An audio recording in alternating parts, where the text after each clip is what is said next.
走进乌来老街，远远就能闻到香喷喷的温泉蛋，一旁还有松花皮蛋和独创的冰温泉蛋。这技术可是特别从日本取经回来。我妈妈去日本，然后发现他们那个温泉蛋壳是黑的，可是里面是溏心的，只是它没有味道，它只是沾盐巴吃。然后回来，我妈妈就想说，这个生意应该可以做。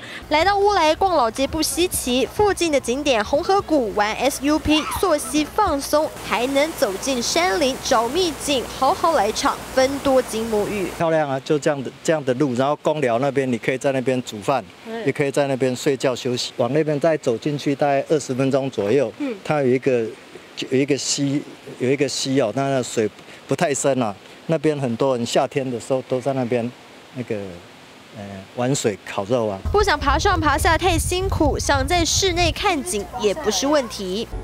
隔着玻璃在室内就能欣赏户外壮丽的瀑布，再配上下午茶点，悠闲的氛围让许多游客特地慕名而来。这栋原本在民国50几年的时候是日本人在这边开了一家旅馆，前年的时候我们才开始着手整理，花了1年多的时间把这边整理成现在这个状况。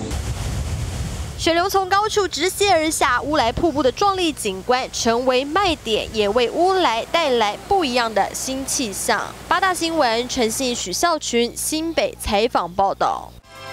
八大民生新闻，您最需要的新闻频道，记得按订阅，开启小铃铛哦。